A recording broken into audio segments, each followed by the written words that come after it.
look at your business. If you're the leader of your business, develop a process. 1, 2, and 3, start there and just do it and follow the process. And once you have a process, next time you do it, you may add 4, 5, and 6.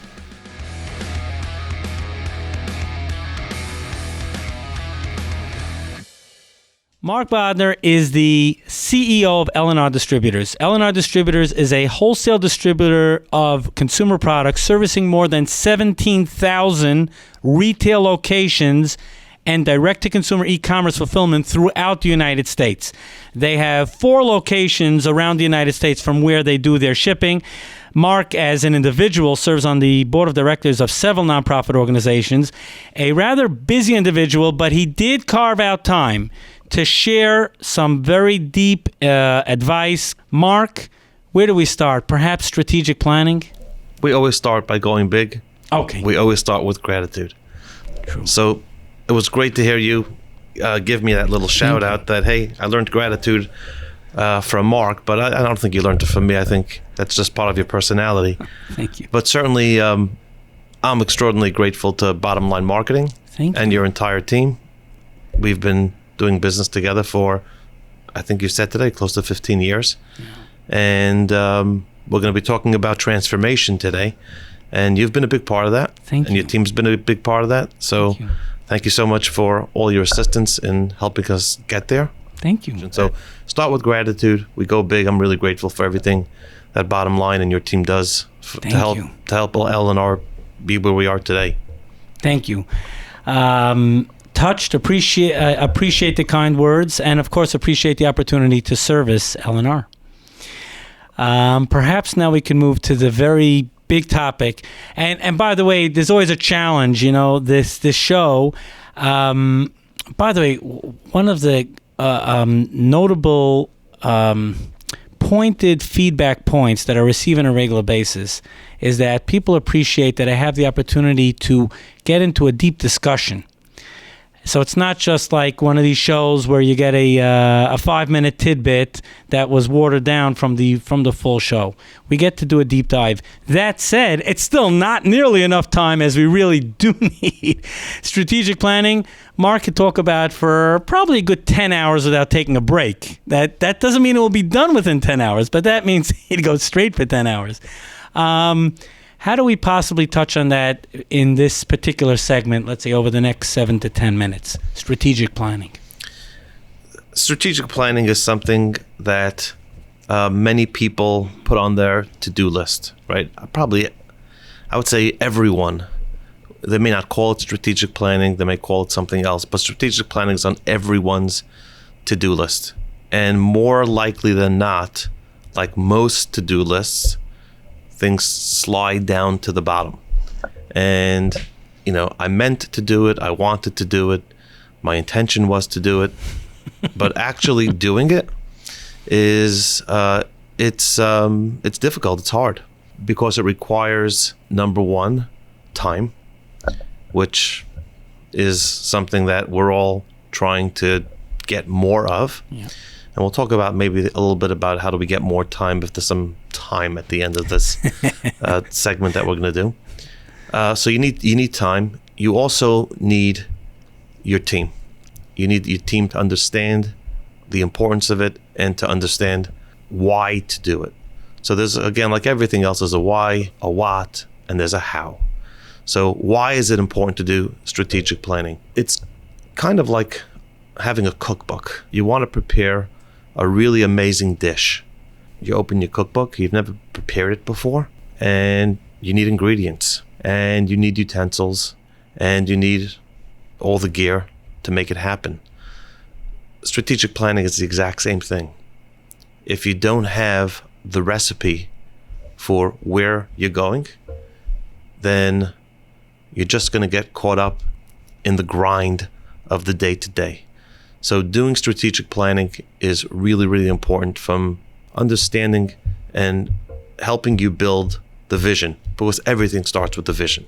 And having a vision that's not communicated is not really a vision, it's a dream. Once we have a vision and we get clear about it, we need to share it, collaborate. Ultimately, what we're trying to do, and we'll talk about transformation, is increase our capabilities. We have a customer base, and in our world, we're a distribution business. That's a name. We're an e-commerce business. That's a name, but it's not what we do. So having this recipe is so powerful. So when we talk about strategic planning in our business, we take it down to the customer level, and we take the time and we calendar time to strategic plan around our customer and develop, if you would, a cookbook for every customer. And we go deep and we look at every aspect of that customer. The relationship, we do a relationship matrix. These are all the decision makers at this particular customer or company that we serve. Is our relationship with that? We have a hierarchy of people. Is it green, yellow, or red? Green, it means they are a promoter. They like us and promote us. Yellow, it's kind of a vanilla relationship. They can take us or leave us. And obviously red means what red means. They're a detractor. Mm-hmm. So understanding, and so that's number one. You do a nice relationship matrix, which really helps us gain some good understanding of what that customer, how we're perceived by that customer, and it's done it's prepared and then presented. So me being the CEO, I don't really prepare any of these, but they're prepared. And right now I'm in that cadence of strategic planning as we look to next year. And it's presented to me. I get presented about 2 detailed customer strategic plans a week. And we don't spend a lot of time because by now the team is really engaged and understands we have a format. So we talk about the customer matrix, relationship matrix, and then we look at the existing current business across the entire gamut. What's up, what's down. We bring into it, if we can, market trends. We bring into it customer data that we get from our customers around the particular business that we do with them. And that's really a good measuring stick, because where are we today? And then we talk about tomorrow. Where are the opportunities in this customer? Now, once you do this once, the first time is really hard. But once you do this once, next year when you'll be doing this, you go back and look at last year. You have something to measure against, and we measure against it all year. It becomes, in essence, a KPI, a key performance indicator. And we measure against the actual, account plan, if you would, is what it's called. And we see how successful, what do we think we would be able to achieve on a monthly basis. So we have this thing over the course of the year, and then we have a from X to Y by Z. So from $1 million in sales to $2 million in sales by June 30th. So that creates, some real meat around it. And we look at the different pieces of the business where we think we can grow. If there's bleeding in the existing business, how do we stop the bleeding? If there's an issue with the relationship matrix, which is really, really important, who can we use to help us improve that relationship? If it's yellow and it's a good relationship, how do we make it even better? And that's done really account by account. We do it with some very key suppliers as well. And it's really something that has been transformational to our business, because it's a thought out plan, and it's not something growing your business in today's world is difficult. I could tell you that I heard I don't know whose quote this is, but a colleague of mine shared it with me, and he said, "If you don't change, nothing changes." It's so simple, right? If you don't change, nothing changes. So if you don't, if you grow stagnant with a relationship in business, there's only one way you're going. You need to, change, improve your capabilities, and constantly look at what can I bring to a relationship that's going to make their business better. Mark, I have to. I just got a Murphy's Law desk calendar, and one of the days, the message is, if you're coasting, you're going downhill. I like that one. I'm writing that one down. So if you're coasting, you're going downhill. That's great. In the first segment of tonight's program, we talked about strategic planning. We're going to move to business transformation, unless I'm going to turn it back to Mark now. If you have anything else to add before we go, to transforming a business. Business transformation, how important that topic is, especially in light of COVID-19 and so many businesses that have had to learn to adapt and adopt new channels that they never thought they would even get into beforehand. So in light of COVID-19, just to let your audience know, is we are safely distanced from one another, about 12 feet apart. Yep. We're in studio, but we're 12 feet apart, so that's great. Just on one last thing on the business transformation piece, what I spoke about may have sounded grandeur and really complicated and difficult. It's not. Look at your business.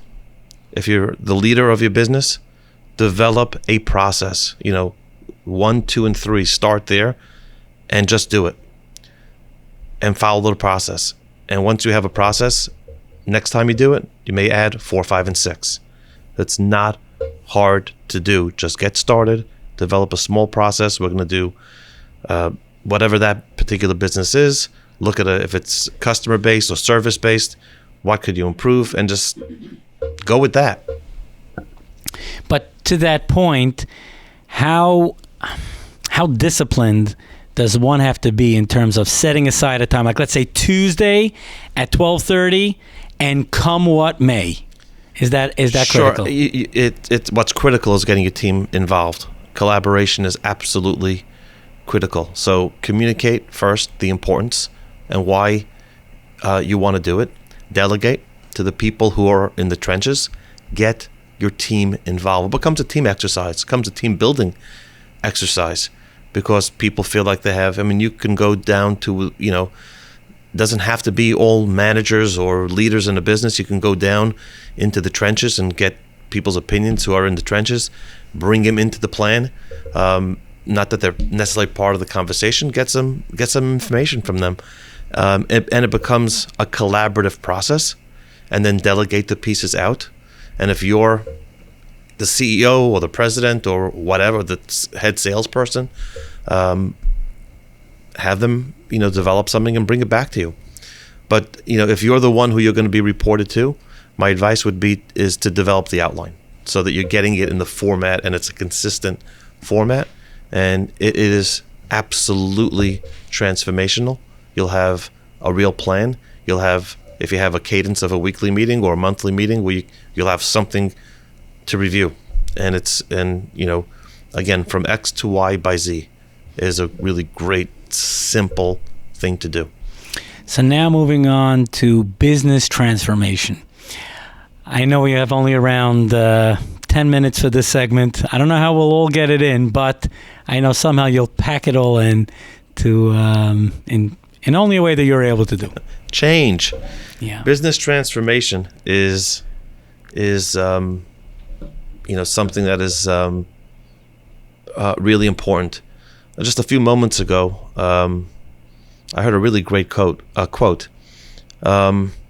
If you're coasting, you're likely going downhill. Did I do that right? If you're coasting, you're going downhill. Yeah.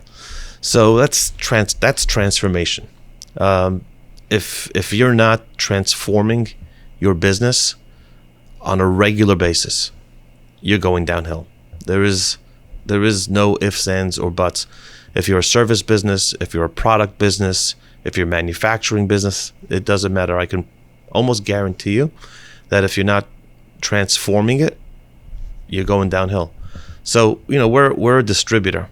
When people hear the word distributor or wholesaler, people may envision, a bunch of knuckle dragging humans, in a distribution center or a dirty warehouse, tossing boxes around. I could tell you from experience, it's my business, is we are very much not that.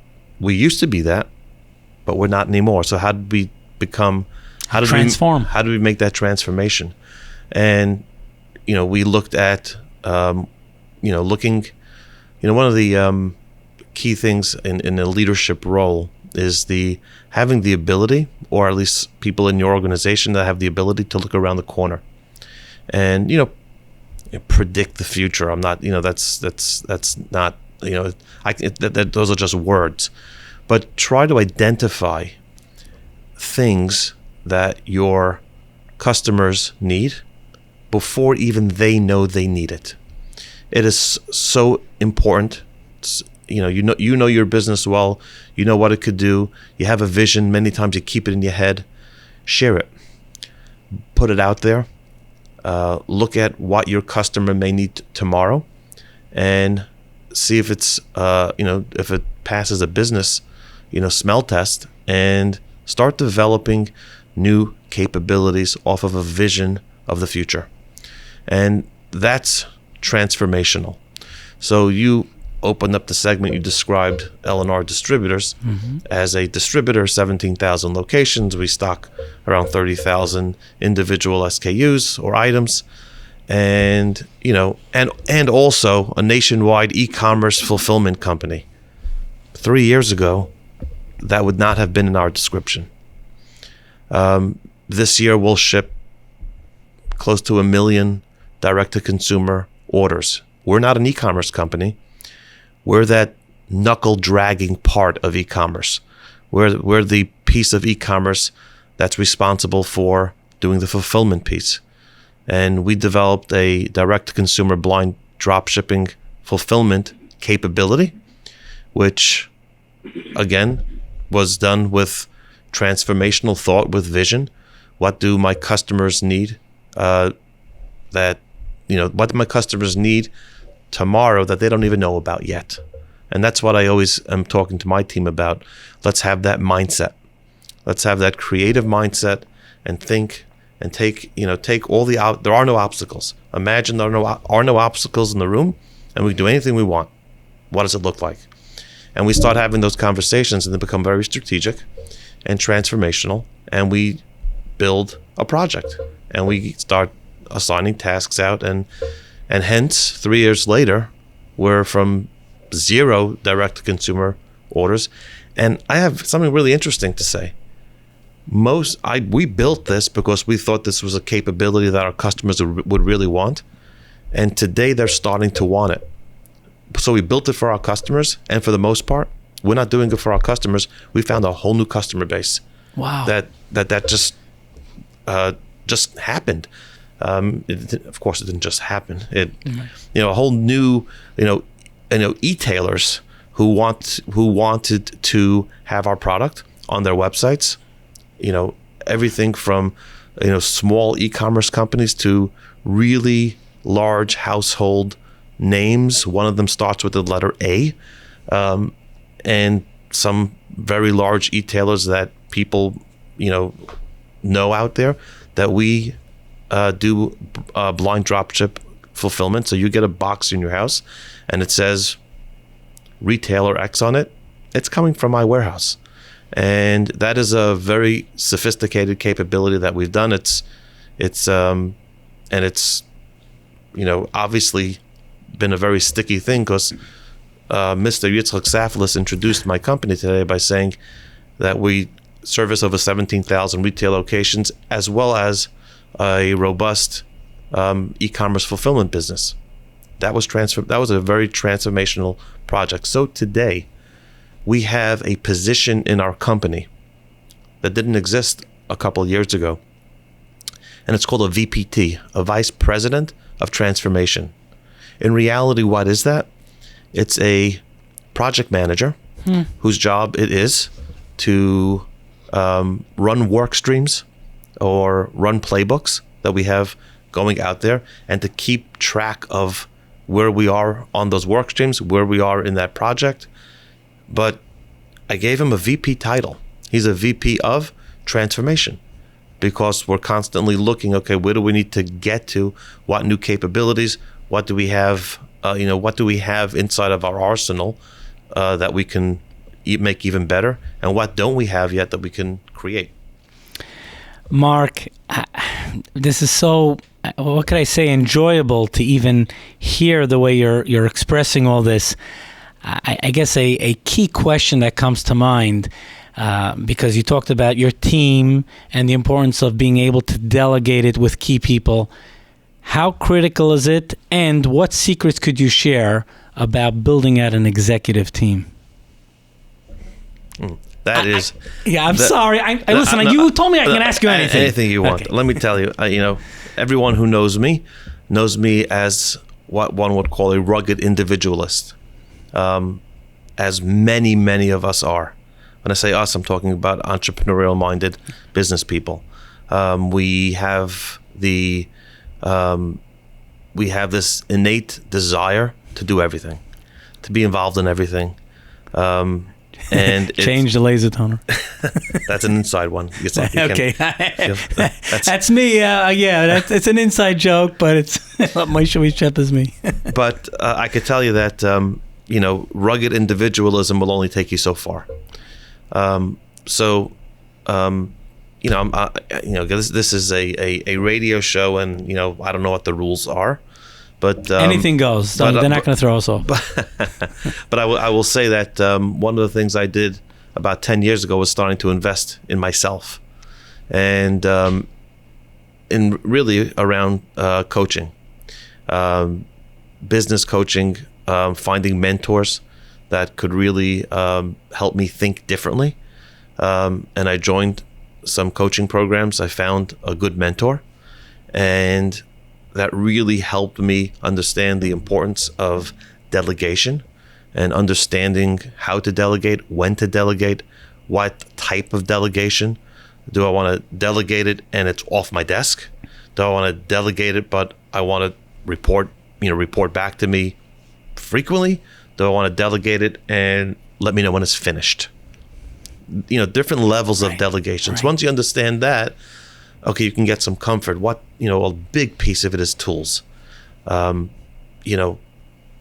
We have implemented amazing tools.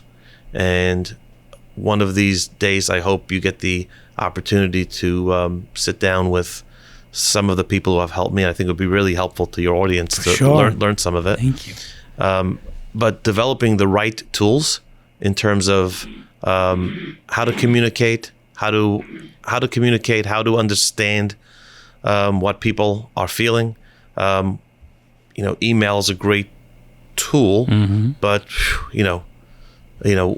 I operate with the concept of inbox zero, and it's. And could you share that concept with us? Well, it's inbox zero. So I have 3 inboxes. I have an email inbox.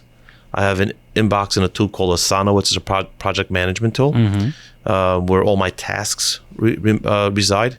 And I have an inbox inside of, we use Microsoft Teams. Many people use Slack. And my goal is at the end of every day, my inbox is at 0. Now, if I get an email, for example, and that email is something that I have to deal with, it's I either deal with it. I'm not gonna steal it from maybe another guest that'll be on the show. He'll talk more about that. I either file that email. Okay. That was for informational purposes only. Okay. I do what I need to do with that email and then file it, or I put it to sleep. And what does that mean, putting it to sleep? Yeah. I click a little button. There's a amazing program called Boomerang. That's an add-on into Outlook if you're an Outlook user. If you're an Outlook 365 user on their web tool, there's a snooze function within it. If you're a Gmail user, there's a snooze function in Gmail. And that particular email, I'm going to be having a meeting with person X next Tuesday. I want that email to reappear in my inbox Tuesday morning. So it's there when I need it, not leave it in my inbox and it finds its way to the bottom. And I forget all about that. Of course. That's something I want to talk about. So that's how you get to inbox zero, using great tools, either dealing with it by filing it, dealing with it by doing what has to be done, or if I can't deal with it right now, I'll pause it or put it to sleep and have it come back so it's not controlling me. And the same concept works in Asana. I have an inbox in Asana of my today tasks, my upcoming tasks, my future tasks, and things automatically. I have it set up where it's just automatically things move around, and that's how I start and end my day. So it's extremely efficient in terms of being able to find those extra minutes which turn into extra hours over the course of a day or a week. My guest is none other than Marc Bodner, the CEO of L&R Distributors.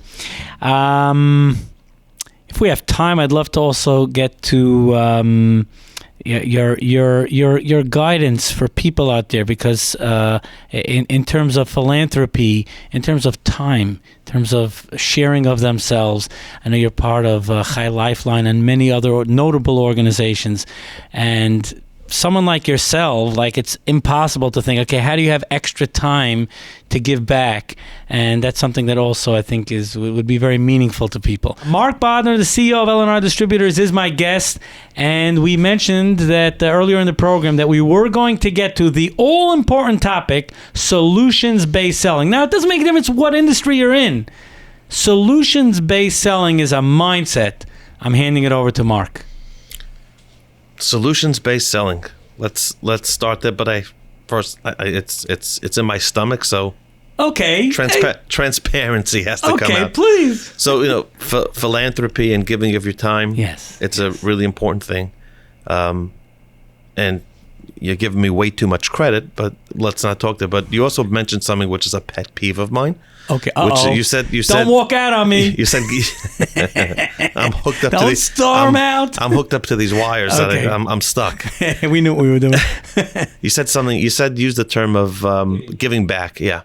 So giving back is something that is a pet peeve of mine. Giving back insinuates that you've taken something, so I have to give it back. I know it's a play on words. But you talk about solution-based selling being a mindset. If giving back is your mindset, then think about what that means, right? I took something, so I have to give it. You take something, you give it back. If you have a mindset of giving, being a giver, so I'm much happier when people say, can you give, instead of can you give back? That's what I'm just interjecting. No, but that's a very fair point. Let's talk about solution-based selling. Yes, thank you. So solution-based selling is a method that it was taught to me by one of my mentors, and you can teach concepts, you can talk about concepts, but really owning it and implementing it is really taking it to the next level. You read. How many of us read business books, and it's like we're reading a novel or a fictional novel? How do we take? Or you get coaching, and I always say inspirational speeches, right? You go to an inspirational speech, right, and you get inspired for about 45 minutes, and you walk out and look at a text message, and bang, boom, gone. 45 minutes of inspiration gone. So how do you take things like that and own them? So solutions-based selling was brought to me by a mentor of mine, and it was something that really resonated with me. And I said, how can I take that? And it was introduced to me by and you may have heard me say this before on a prior show, or certainly in our conversations, we talk about interesting versus interested. Yes. I actually heard you use it with some other guests. So I've used it, and I say it over in your name. Absolutely. So being interested versus being interesting, that is solutions-based selling, literally in 3 words. You have a client, a customer, a vendor relationship. You have a relationship out there, and it's very easy if you're in a business. It's very easy, but in life in general, it's much easier to talk about yourself and say, in my case, right, I'm in the distribution business. We could talk about warehouses and distribution centers. We could talk about automation. We could talk about how the quality of the box that we ship in, that we have a brand new fleet of trucks. It's so interesting. I can guarantee you one thing. Person sitting across the desk from you does not care. They don't care. We think they care. You feel good talking about it because you're comfortable. Solutions-based selling is about getting interested. You're going into a new customer or an existing customer, and you're making a pitch. Really doing your homework, understanding that particular customer's, again, existing or new, understanding their pain point. What is their pain point? What is a problem that they are having? And is there a solution that you have to solve that problem? Imagine opening up a meeting, a sales meeting, and say, I've been to your business, your stores, I've spoken to your customers, I have done my research, I've done my homework. And it seems that your business has a problem from all of the research I've done, and the problem is problem X.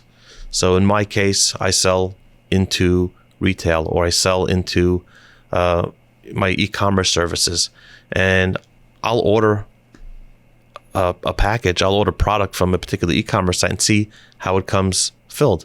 I went to a meeting and I brought the order that I bought and received, not to critique it and say the box they shipped it in was completely the wrong size, no packaging material in it, packing list was unclear. I then recreated that order on my platform, showing the box that I would have packed it in, the label, how the label would have looked, just created it, had my team create that order, and they have a problem. And here's my solution to your problem. I can walk into and I see, it seems to me that you have a problem in your supply chain, for example, because I go into your stores and I see a very high level of products that are missing from the shelf that should be there. And, in my research and speaking to your store managers, etc., I've learned that the distribution model that you're using is inefficient. And I start talking about how we can make that, distribution model more efficient. I've even used the phrase, I'll present a particular challenge that I know they're having, and I said, would you be interested in learning a solution that we've worked on for your business that we think could really help solve that problem? Of course, right. What do you think the answer to that question is?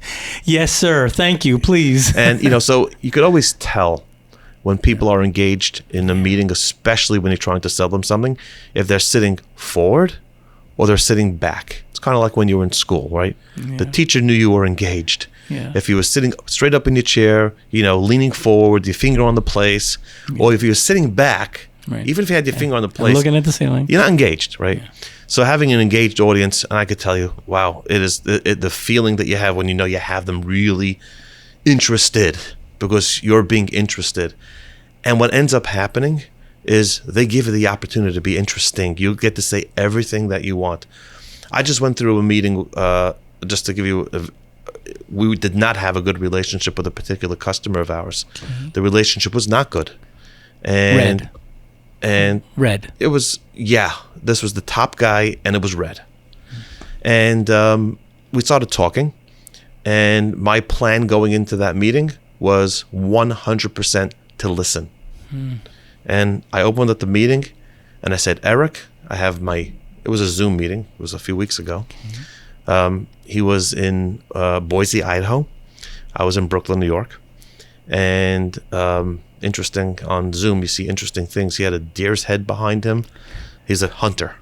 And he had all kinds. So, of course, you break the ice and we talk about his right, how great hunting was. And, I said, I'm from Brooklyn. I don't hunt.